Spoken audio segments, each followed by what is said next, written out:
Olá, boa tarde. Estamos de volta agora com o nosso terceiro painel do evento Um Dia pela Democracia, que vai abordar o tema Democracia e Justiça. Escolhemos dois especialistas que, com certeza, irão contribuir muito para o nosso conhecimento. Um deles é ministro atualmente e a nossa primeira convidada é uma ex-jurista internacional que representou muito bem o nosso país. Ficaram ansiosos, certo? Então, vamos lá.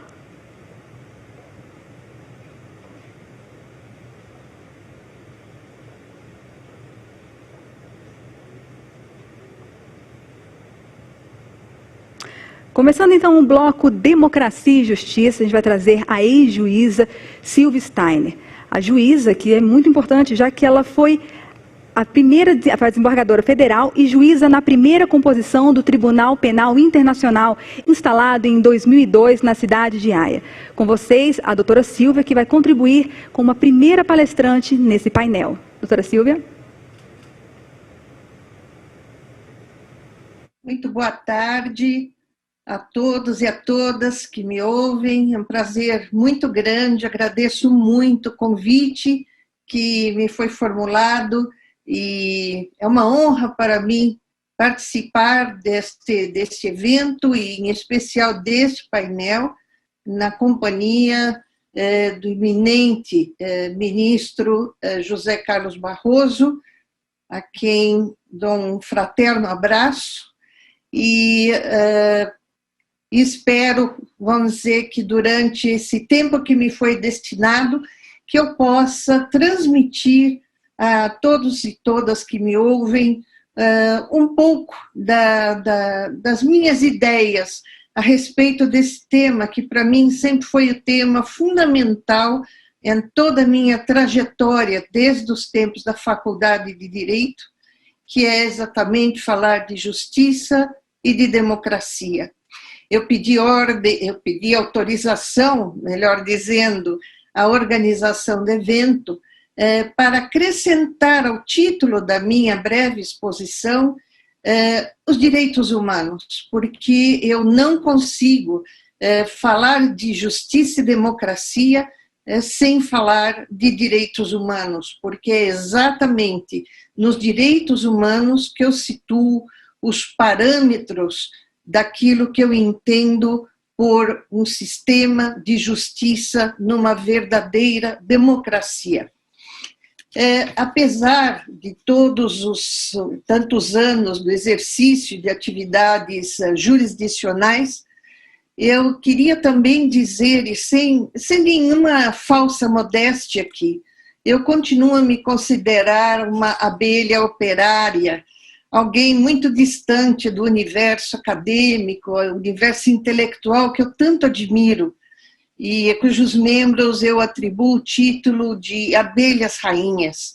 São os juristas, aqueles responsáveis por nos ajudarem a entender o direito, a aplicar o direito da forma mais clara, mais justa e mais íntegra.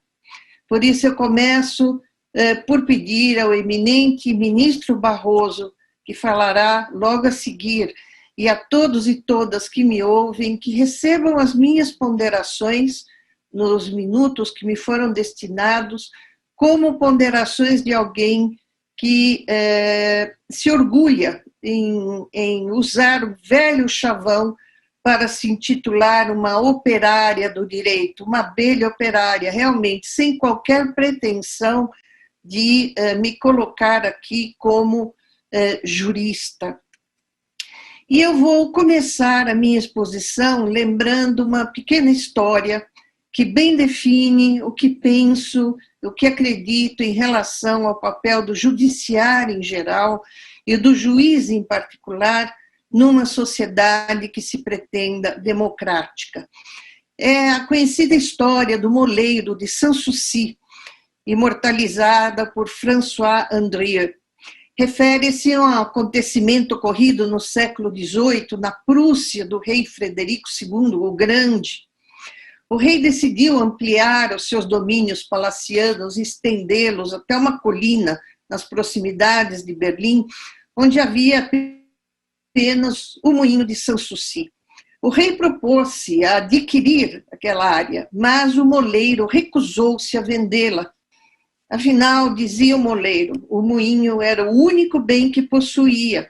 Havia pertencido aos seus pais, aos seus avós, e seria a sua herança aos seus filhos. O rei ofereceu um bom preço, e ainda assim recusou-se o moleiro a vender o seu moinho. O rei, então, diz ao moleiro que poderia, se quisesse, simplesmente confiscar o moinho e as respectivas terras, sem qualquer indenização. Ao que replicou o moleiro: não, nem o rei pode fazer tal coisa, porque ainda existem juízes em Berlim. Daí a consagrada expressão: ainda existem juízes em Berlim. Eu sempre tive presentes as lições tiradas dessa história para formar minha convicção sobre o papel do juiz numa sociedade verdadeiramente democrática. E tenho que o papel do juiz numa sociedade verdadeiramente democrática não pode ser outro que não o de garante dos direitos da cidadania, como garante dos direitos assegurados a todos e a cada um. A importância de todos e cada um acreditarmos na esperança de uma resposta judicial sempre que tivermos um direito violado ou em vias de ser violado. Pode ser por um vizinho ou por aqueles que ocupam cargos de poder, não importa.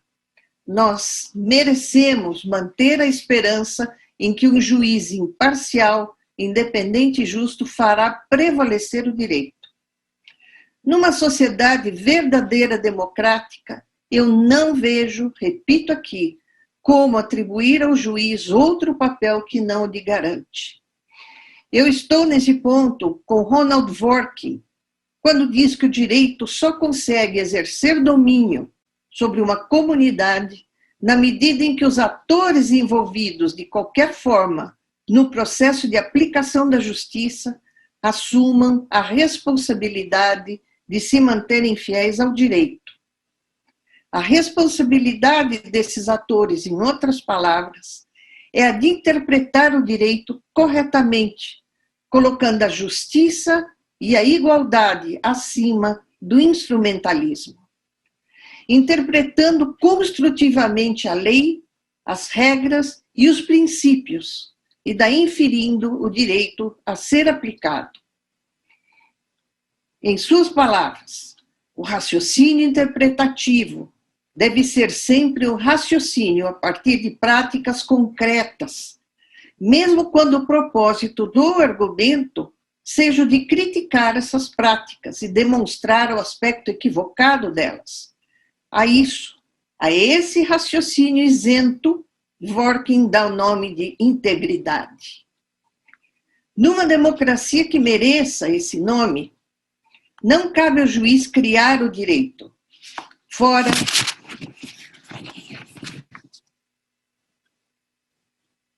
Alô? Estão me ouvindo?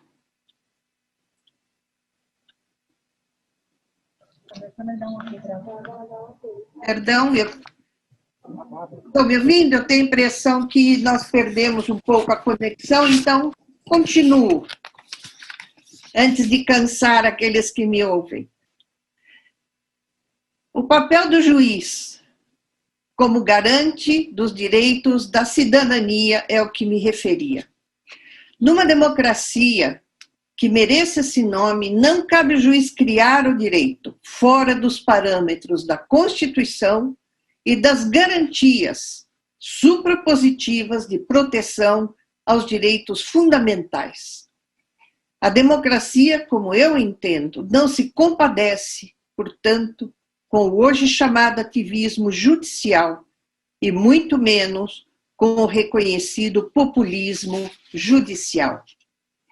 Como disse certa vez, e sobre isso escreveu o desembargador Alberto Silva Franco, grande jurista,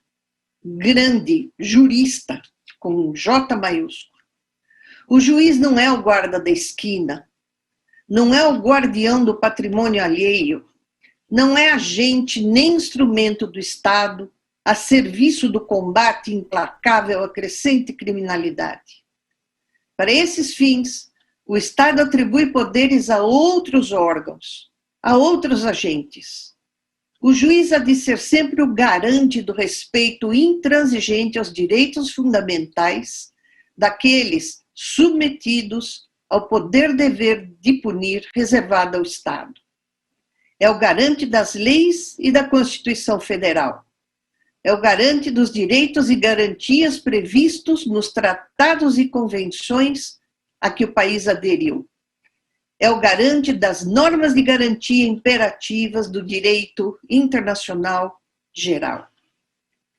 Ativismo judicial, na opinião de muitos, é uma questão relativa ao alargamento indevido dos limites da interpretação da Constituição e das leis. É a prática que se tem reiterado em alguns de nossos tribunais de estender o poder de interpretação das normas para limites que, dentro do quadro constitucional e supranormativo, não seriam permitidos e nem poderiam ser tidos como aceitáveis. O que nos preocupa é que, ainda que não se aceite a existência de um chamado bom ativismo, quando os juízes decidem no interesse do grupo que os pressionou, em contraposição ao mau ativismo, que é assim que é chamado sempre que a decisão não agrada esses mesmos grupos, o que vemos é que, em geral, a interpretação mais do que extensiva das leis e mesmo da Constituição se dá, na maior parte das vezes, não pro hominis, como admitem as cartas de direitos humanos, mas, ao contrário, restringindo direitos constitucionalmente reconhecidos, mesmo aqueles reconhecidos em cláusulas pétreas. Repito, cláusulas que são chamadas de pétreas porque não podem, não deveriam ser tocadas, muito menos restringidas. De pétreas, por vezes, passam a fluidas, etéreas, flexíveis.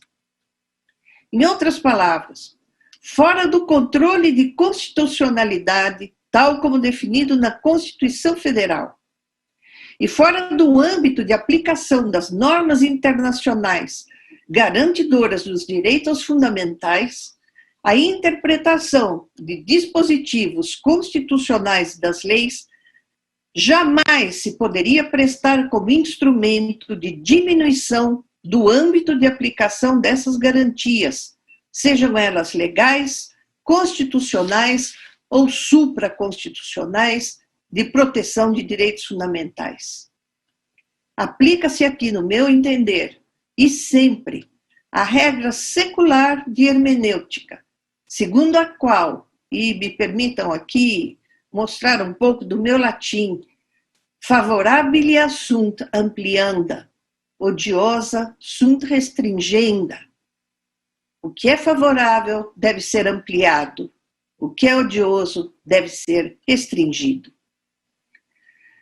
Citando aqui George Abud e Gilmar Mendes, ativismo judicial é algo preocupante, na medida em que por vezes vemos afastar-se o judiciário de certos pré-compromissos democráticos, a Constituição e as leis, os tratados internacionais de direitos humanos de que o país é parte, para decidir pura e simplesmente, com base na subjetividade e na discricionariedade de quem estiver julgando. É a perigosa, a danosa, antidemocrática troca do direito institucionalizado nas leis, nos princípios, na jurisprudência e no direito supranacional, pela ideologia, ou pela política, ou pelo senso de justiça, pela convicção íntima, seja lá o que isso possa significar, ou ainda pelo moralismo. Reitero os mesmos autores que o ativismo judicial traduz toda decisão judicial que se fundamente em convicções pessoais ou num abstrato senso de justiça do intérprete. O juiz ativista pode ser progressista ou conservador, não importa. Se ele deixa de buscar a resposta na Constituição ou nas leis, se deixa de interpretar dentro dos parâmetros da proteção de direitos fundamentais, se amplia ou restringe a aplicação de uma norma a partir de convicções pessoais, de ideologias, ou para atendimento de um suposto clamor público, é um ativista. E, segundo a lição de Dworkin, faz a decisão padecer da chamada falta de integridade.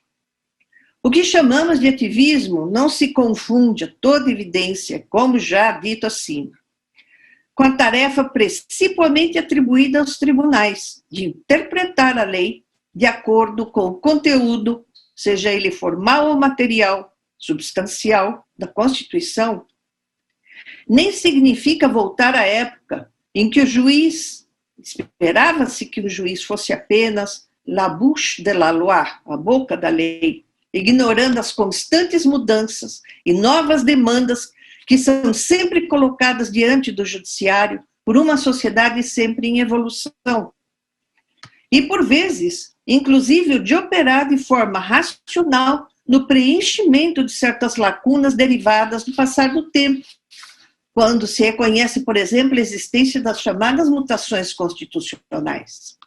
Ao contrário, que me parece precedente perigoso e pernicioso, que corrói as bases de um Estado verdadeiramente democrático de direito, é a postura discricionária, que redunda numa ingerência insidiosa frente ao legislativo e ao executivo. Fere, no meu entender, as bases mesmas da democracia.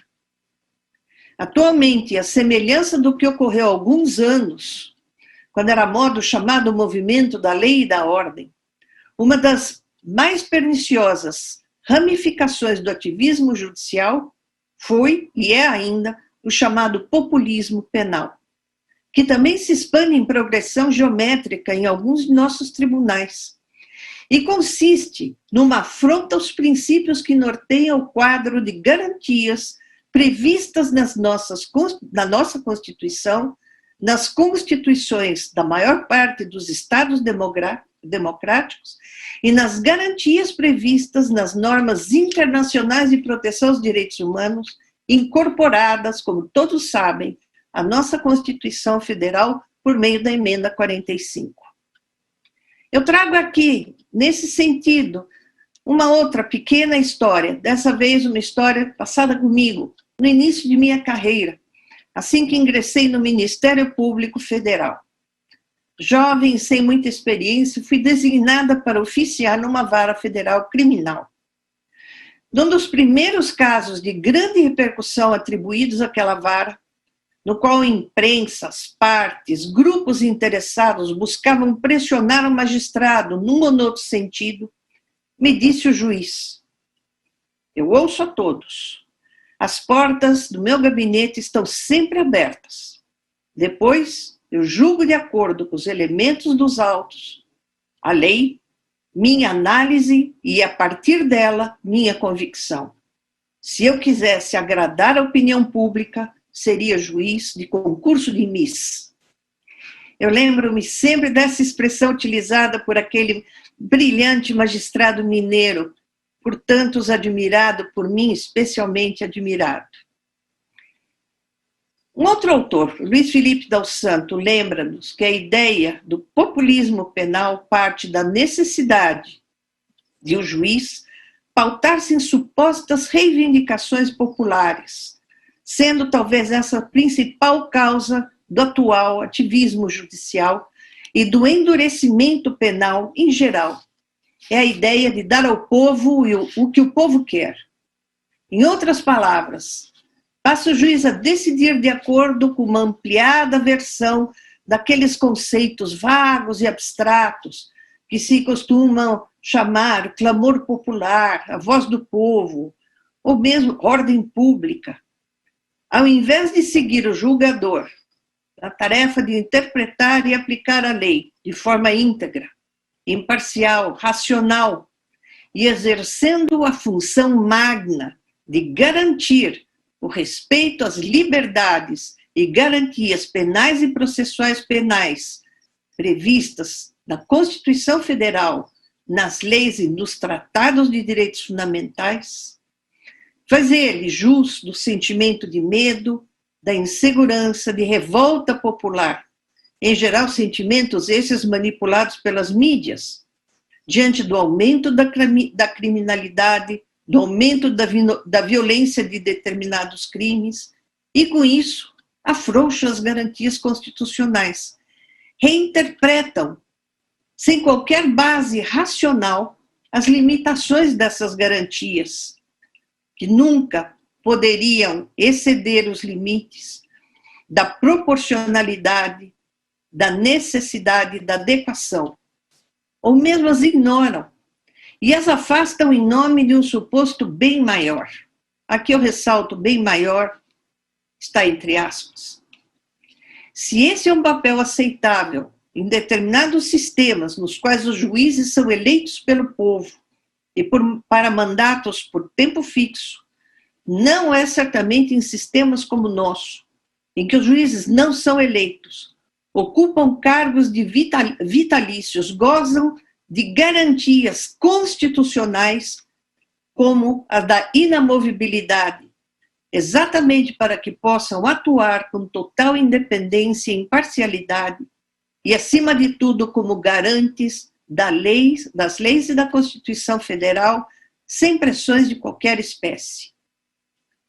A utilização político-ideológica da violência, ou por vezes da corrupção, no mais das vezes amplificado pela manipulação midiática que define quase sempre as pautas do debate público, para justificar o sacrifício de regras contidas no rol de direitos e garantias fundamentais, assegurados a toda pessoa que se encontre sob o comando do Poder Judicial, é, no meu modestíssimo entender, um dos maiores riscos à democracia substantivamente considerada.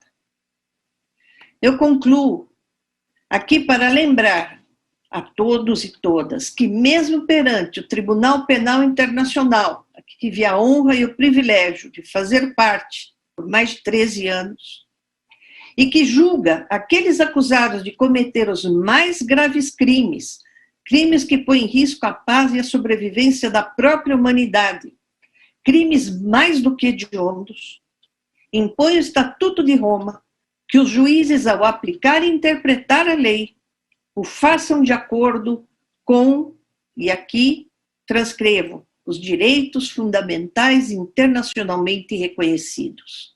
É a norma do artigo 21, parágrafo 3º do Estatuto de Roma.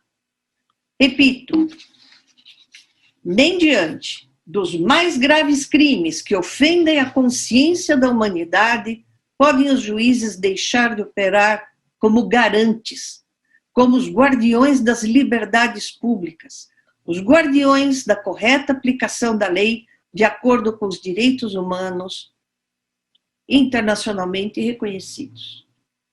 No cenário internacional, portanto, impõe-se igualmente o ideal de um poder judicial imparcial, independente e que haja sempre como garante da aplicação das normas de acordo com os direitos humanos internacionalmente reconhecidos. Eu por aqui concluo, e porque eram essas as palavras que me propus a expressar sem qualquer pretensão de me enxergar como mais do que aquilo que sempre me propus a ser, uma magistrada garantista. Eu espero ter, de alguma forma, contribuído para o debate deste tema, que é um tema tão atual na área do direito constitucional, do direito penal, do direito processual penal e do direito internacional. Espero, portanto, que nestes minutos que me foram destinados, eu tenha tido a oportunidade de passar a vocês um pouco das minhas preocupações, para que todos nós possamos depois aproveitar das palavras do eminente ministro Barroso, que vai me suceder e com certeza vai muito melhor do que eu falar sobre o mesmo tema. Uma boa tarde para todos e todas. Muito obrigada, doutora Silvia, obrigada pela experiência compartilhada aqui com a gente ao longo de tantos anos em cargos importantes aqui no Brasil, mas também fora do Brasil. Muito importante essa sua colaboração no nosso painel Democracia e Justiça. Quem vai participar daqui a pouquinho com a gente, mas já está, vai conversar presencialmente no evento Um Dia pela Democracia, é o ministro Barroso. Ele está nos ajustes finais, a gente está cuidando de toda a segurança para que ele possa participar presencialmente com a gente. Daqui a pouco ele vai estar nesse painel também. Enquanto isso, é bom a gente lembrar que a gente está com um sorteio de 30% para as vagas de uma bolsa, de um curso de pós-graduação EAD, 30% no curso que você escolher. Para isso, é só você compartilhar que está presenciando esse evento virtualmente nas suas redes sociais, no Instagram, marcar 10 amigos e também marcar o perfil, o @abdesconte. Então fica essa dica aí para quem está acompanhando com a gente. A gente vai para um breve intervalo e volta já já com o ministro Barroso. Até logo! Boa tarde, estamos de volta para o nosso segundo convidado do painel Democracia e Justiça. Hoje agora com Luiz Roberto Barroso, ministro do Supremo Tribunal Federal, professor da Universidade Estadual do Rio de Janeiro e autor de diversas obras de relevância no direito brasileiro. Boa tarde, ministro. Deixo com você a palavra para falar mais um pouquinho sobre democracia e justiça, ministro. Boa tarde a todos. Tenho muito prazer e muita honra de estar aqui participando desse evento dos 20 anos da ABDcons, da qual eu participo desde a sua fundação, e comemorando este Dia Nacional da Democracia. Eu dividi essa apresentação em 3 partes. Gostaria de falar um pouco olhando para o passado recente, um pouco olhando para o presente e um pouco olhando para o futuro da democracia. Mas eu começo brevemente com uma parte conceitual que me parece importante. O arranjo institucional que a maior parte das democracias do mundo pratica hoje é conhecido como constitucionalismo democrático. Constitucionalismo democrático é o produto da fusão de 2 ideias distintas que percorreram trajetórias diversas e, no entanto, entraram em união estável em meados do século XX. Constitucionalismo é produto das revoluções liberais e significa, em essência, poder limitado e respeito aos direitos fundamentais. Democracia é fruto de um processo progressivo de inclusão política das pessoas, superando exclusões de naturezas diversas que existiram ao longo da história, de natureza financeira, de natureza religiosa, relativamente ao nível de educação e relativamente ao gênero. Nós só chegamos à democracia em sentido pleno quando, já avançado o século XX, se obteve o sufrágio universal. E democracia constitucional, portanto, numa concepção moderna, significa soberania popular, governo do povo, governo da maioria. A democracia constitucional, no seu significado contemporâneo, vocês estão me desconcentrando, por favor. A democracia constitucional, no seu significado contemporâneo, identifica um regime político-jurídico fundado em eleições livres, Estado de Direito, governo da maioria, limitação do poder e respeito aos direitos fundamentais, aí incluído o mínimo existencial. Há também, na democracia contemporânea, um elemento que eu diria emocional, humanístico, que é o sentimento de pertencimento, um sentimento de participação efetiva em um projeto coletivo de autogoverno, no qual todos merecem igual respeito e consideração. Governos legítimos, portanto, devem pautar-se pela igualdade de todos, pela integridade dos agentes públicos e pela transparência das suas ações. Uma outra observação importante é que na democracia constitucional, ou na maior parte das democracias constitucionais, existe também uma Suprema Corte ou um Tribunal Constitucional.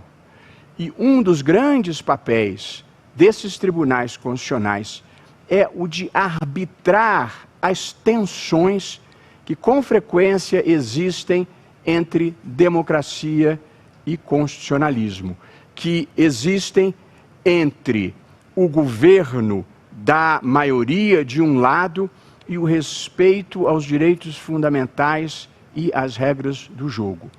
Quando, eventualmente, se imputa às maiorias uma tentativa de mudar as regras do jogo para se perpetuarem no poder, ou o desrespeito aos direitos fundamentais de todos, inclusive o das minorias, há um árbitro escolhido pela maior parte das democracias para solucionar essas tensões.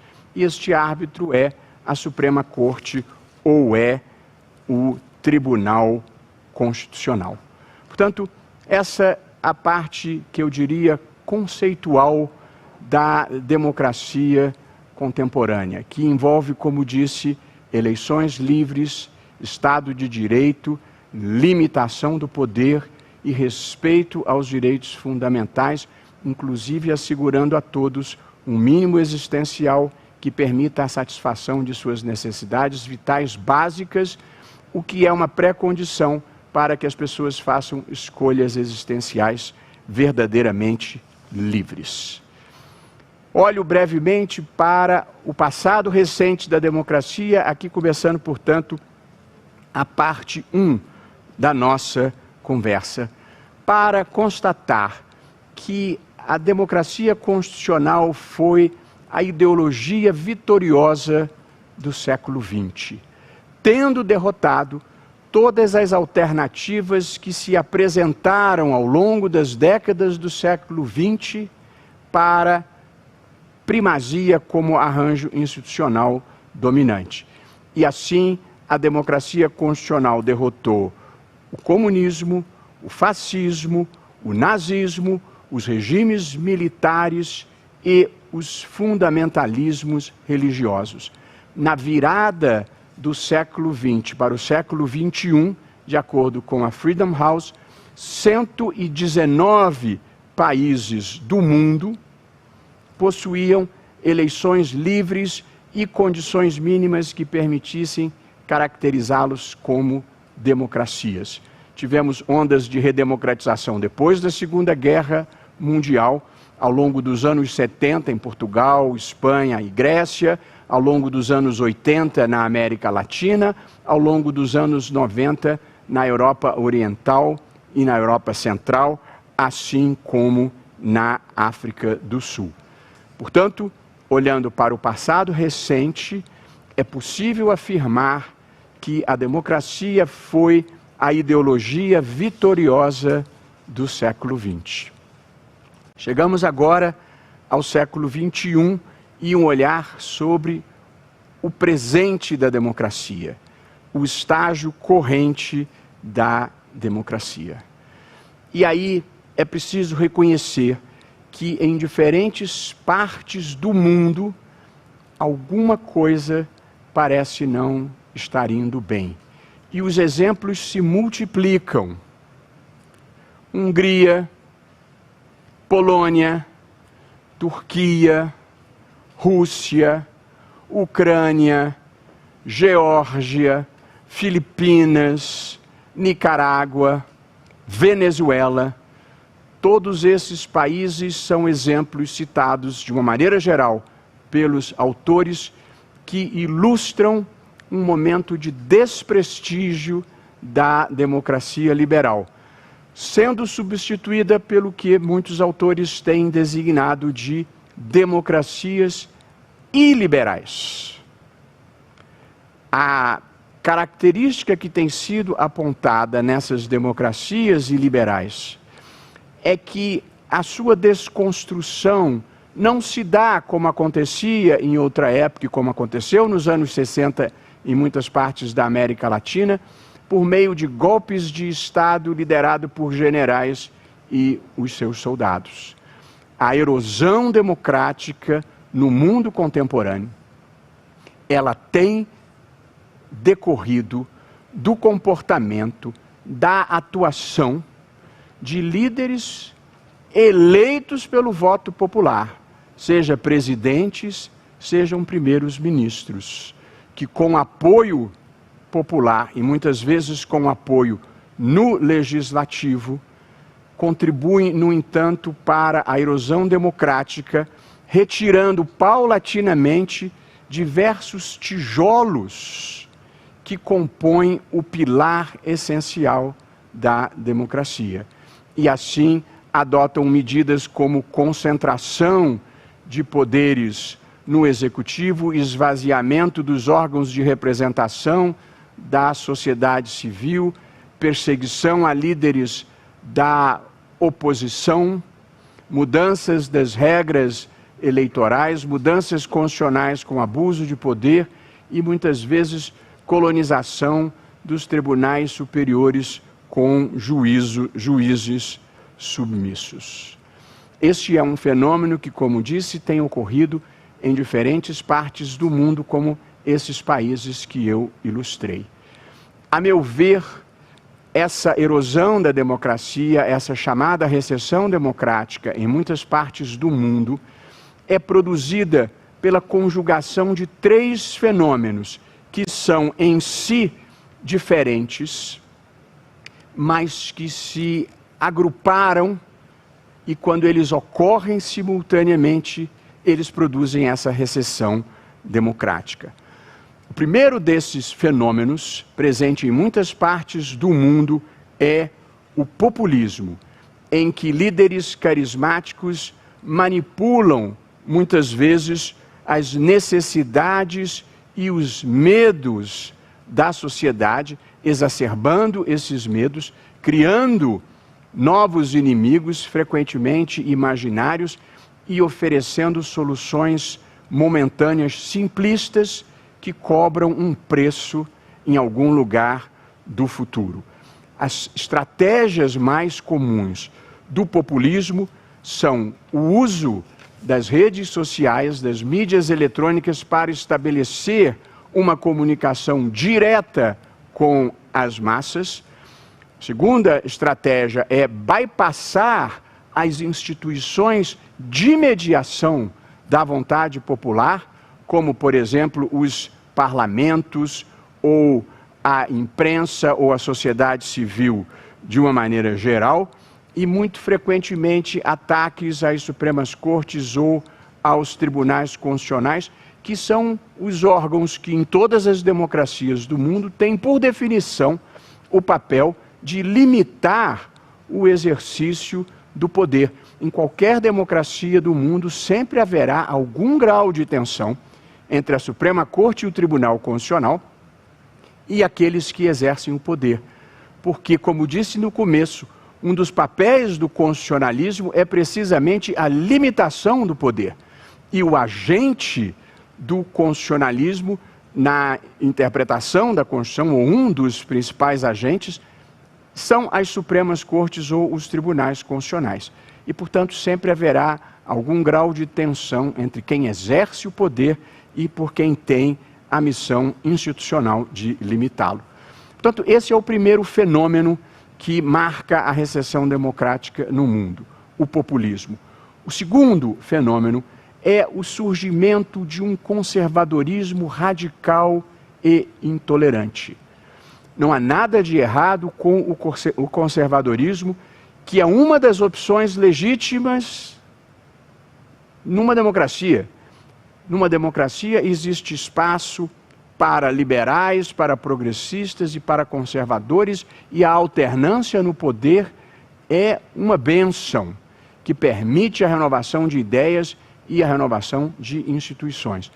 O problema não está no conservadorismo, o problema está no radicalismo, na intolerância e na aceitação do outro. O conservadorismo que procura negar direitos ou retirar direitos historicamente conquistados. Esse é o conservadorismo que merece ser criticado. Aquele que se move com intolerância, radicalismo e inaceitação do outro. Porque a democracia não é o regime político do consenso. A democracia é o regime político em que a divergência é absorvida institucionalmente. Quem pensa diferente de mim não é meu inimigo, é meu parceiro na construção de uma sociedade aberta dentro de um mundo plural. Acho que esta é uma noção que em alguma medida se esgarçou no momento atual e nós precisamos recuperar uma visão tolerante da vida, capaz de ter respeito e consideração por todos. E por fim, o terceiro dos três elementos que destaquei é o autoritarismo, essa tentação permanente de concentração de poderes que assombra os países em muitas partes do mundo, inclusive na América Latina, em partes da Europa Oriental e Central e mesmo na Ásia. Como disse, populismo, conservadorismo radical e autoritarismo são fenômenos diferentes, mas quando eles se juntam simultaneamente, eles produzem essa recessão democrática muito visível, mais à direita ou mais à esquerda, em diferentes países do mundo, da Hungria à Venezuela. Há muitos fatores que explicam, a meu ver, esta ascensão de um populismo conservador, radical e autoritário. Há fatores políticos, em primeiro lugar, que se encontram, a meu ver, numa certa incapacidade dos sistemas políticos, dos sistemas eleitorais, de darem voz e relevância à cidadania.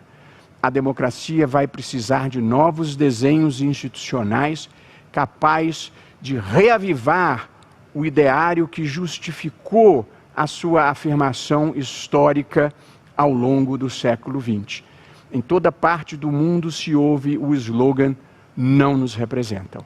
Há uma fratura em muitas partes do mundo entre a sociedade civil e a classe política, a meu ver, por deficiências nos mecanismos de representação. Fora uma certa sensação de que as grandes decisões muitas vezes são tomadas nos grandes centros financeiros globalizados e não propriamente nas comunidades políticas locais. A segunda causa, a meu ver, desse fenômeno que combina populismo, conservadorismo radical e autoritarismo em muitas partes do mundo são causas econômico-sociais. A globalização, que trouxe benefícios no enfrentamento da pobreza e trouxe benefícios no topo, nas elites econômicas, junto com a economia do conhecimento e a terceira revolução industrial, que é a revolução tecnológica, deixou no miolo muita gente que ou perdeu o emprego em muitas partes do mundo, ou perdeu a expectativa de ascensão social. São os trabalhadores da economia tradicional, da produção de bens, num mundo em que a propriedade intelectual, os dados e o conhecimento é que se tornaram os grandes ativos. As maiores empresas do mundo já não são mais como eram anteontem, as que exploram petróleo, como a Exxon e a Shell, ou as que produzem automóveis, como a General Motors ou a Ford, ou as que produzem equipamentos e utilidades, como a General Electric. As maiores empresas do mundo, as empresas mais valiosas do mundo hoje, aqui e agora, são empresas de tecnologia, são empresas de conhecimento. Amazon, Apple, Facebook, Microsoft, Google. Essas são as grandes empresas contemporâneas. Portanto, a riqueza está mudando de endereço e muita gente não conseguiu acompanhar essa transformação e a sua reação é aderir, muitas vezes, ao populismo conservador e autoritário. E, por fim, há causas que eu chamaria de causas culturais identitárias. muita gente não foi seduzida, não foi convencida por esse credo cosmopolita, multicultural e igualitário que moveu o pensamento progressista por muitas décadas. O credo que levou à afirmação dos direitos fundamentais, das ações afirmativas, do movimento feminista, das uniões homoafetivas, da proteção das comunidades nativas, a pessoas que se sentiram excluídas desse processo histórico. O pensamento progressista venceu, mas muitas vezes não convenceu essas pessoas. Não deram a elas o sentimento de pertencimento a essa nova realidade. E, portanto, houve esta reação que se manifesta muitas vezes na escolha de candidatos populistas, conservadores, radicais e autoritários. Falo um pouquinho agora, antes de terminar, sobre o futuro da democracia. Falamos então inicialmente sobre o conceito da democracia, olhamos para trás para constatarmos que ela foi a ideologia vitoriosa do século XX e acabamos de olhar para o presente e ver que nós vivemos em muitas partes do mundo um momento de recessão democrática, a meu ver, causado pela aliança desses três fenômenos, o populismo, o conservadorismo radical e o autoritarismo. E agora, olhando para o futuro, qual será o futuro da democracia? Eu penso que é imperativo reconhecer que a democracia, que vigora na maior parte do mundo, eu diria, pelo menos a partir da segunda metade do século XX, em diferentes etapas para os diferentes países, não conseguiu derrotar ainda a pobreza extrema e as desigualdades injustas. E isto, evidentemente, leva ao descrédito ou leva ao sentimento de não pertencimento. Existe muita pobreza e existe grande desigualdade entre as nações e existem ordens injustas, tanto no plano internacional quanto no plano interno, que perpetuam a pobreza extrema e as desigualdades injustas. Eu gosto de me referir a desigualdades injustas porque há desigualdades que são inevitáveis e muitas nem são injustas. Quando a autora de um livro vende milhões de cópias, isso aumenta, de certa forma, a desigualdade no mundo porque ela acumula mais riqueza. Ou quando um astro do futebol celebra um contrato milionário, isso aumenta a desigualdade no mundo e concentra a riqueza, mas nós todos devemos achar que essas conquistas advindas do mérito não são injustas e não é aí que mora o problema, desde que haja sistemas tributários justos, razoáveis, proporcionais, mas justos. Portanto, acho que o primeiro inimigo da democracia que traz problemas à sua credibilidade é a pobreza extrema combinada com a desigualdade injusta. O segundo grande inimigo da democracia é o que eu já apontei, um déficit de representatividade nos sistemas políticos contemporâneos que levaram a um afastamento entre a sociedade civil e a classe política, que não é bom nem para a classe política, nem para a sociedade civil. Nós precisamos investir energia na busca de novos modelos institucionais democráticos que façam com que as pessoas tenham este sentimento de pertencimento a que me referi há pouco tempo atrás. E o terceiro grande inimigo da democracia, na minha visão, sobretudo em países em desenvolvimento, é a corrupção. A falta de integridade nos agentes públicos que leva ao descrédito das instituições. Agentes públicos que se sentem como sócios do país e que se sentem autorizados a obter vantagens indevidas e vantagens ilícitas em todos os contratos públicos, como se verificou em diferentes partes do mundo, inclusive no Brasil. Nós precisamos desnaturalizar as coisas erradas.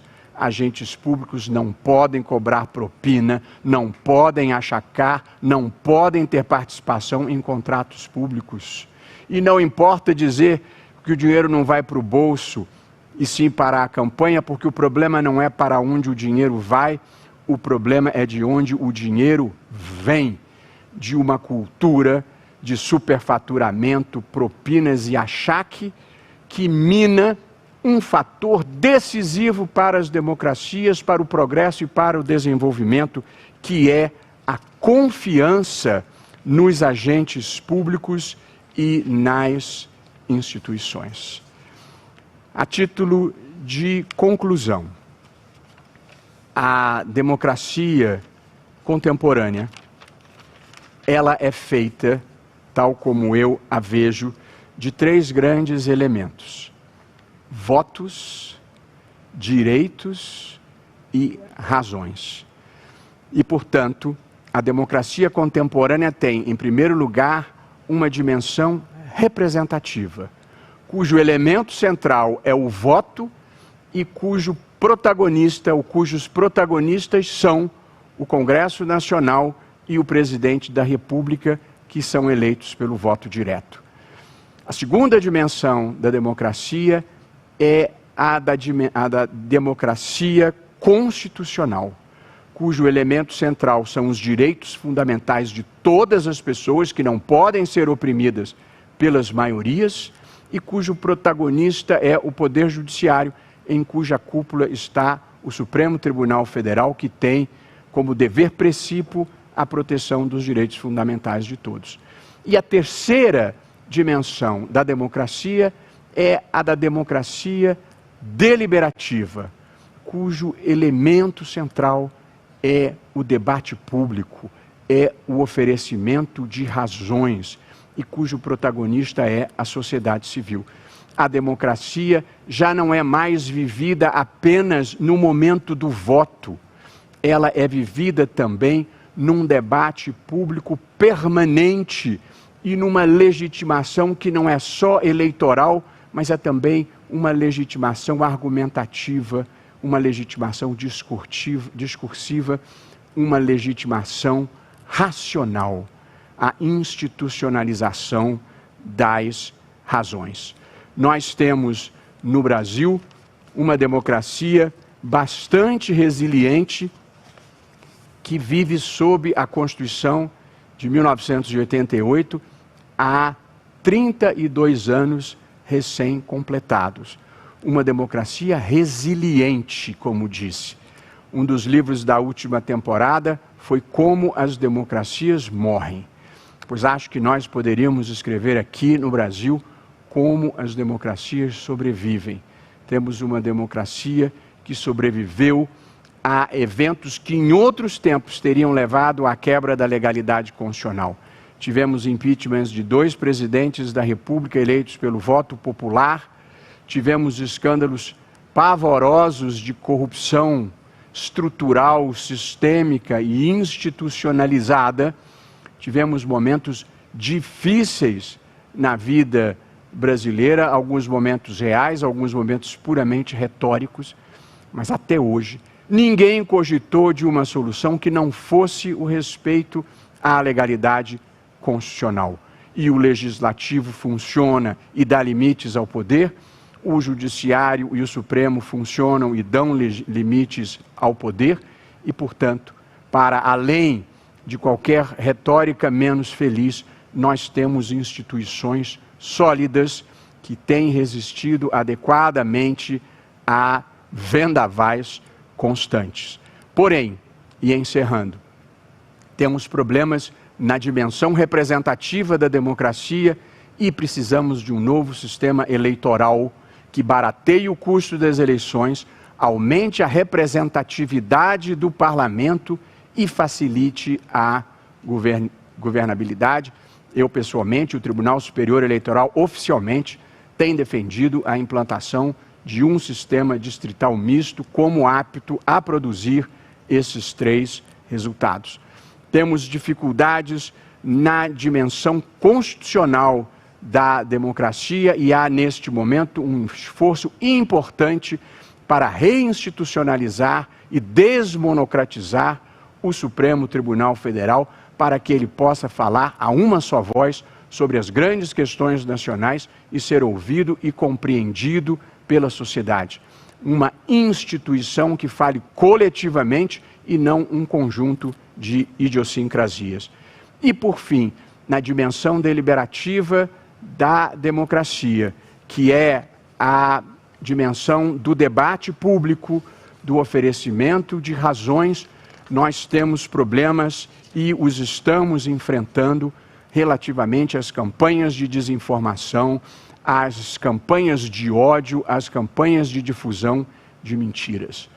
Não se trata de criticar, sequer criticar, a liberdade de expressão que deve ser preservada como algo sagrado numa democracia. Não são as manifestações individuais, por mais absurdas que sejam, o problema. O problema nas campanhas de desinformação são as milícias digitais de mercenários, hierarquizadas, financiadas e com condutas destrutivas da democracia e com difusão deliberada de mentiras que impede a democracia de sobreviver adequadamente, porque a democracia é uma busca plural das verdades possíveis num mundo de múltiplos pontos de observação. Mas quando alguém dissemina deliberadamente, dolosamente, criminosamente a mentira, está comprometendo a democracia. E aí não se trata mais de liberdade de expressão. Trata-se de milícias digitais destrutivas da democracia que nós precisamos enfrentar e neutralizar. O futuro da democracia está, a meu ver, num projeto perene da civilização, na grande causa da humanidade, que é a emancipação das pessoas, assegurar que todas elas possam viver em liberdade, em igualdade e sem privações, dando a elas, a todas as pessoas, a capacidade de verdadeiramente se emanciparem, de florescerem, um mundo em que cada um possa fazer de si o melhor que possa ser. Muito obrigado. Muito obrigado, ministro Barroso, por levantar todos esses pontos que podem culminar aí na recessão da democracia, mas também por apresentar soluções. E nós, bem, estamos caminhando para o nosso último painel, que vai abordar democracia e desenvolvimento, com 3 grandes convidados, Ana Cristina Rosa, Cláudia Werneck e Joaquim Falcão. Lembrando também que depois desse painel tem a grande cerimônia de encerramento, uma conferência de encerramento. Mas antes de tudo isso, a gente vai para o intervalo e retorna já já. Espera a gente.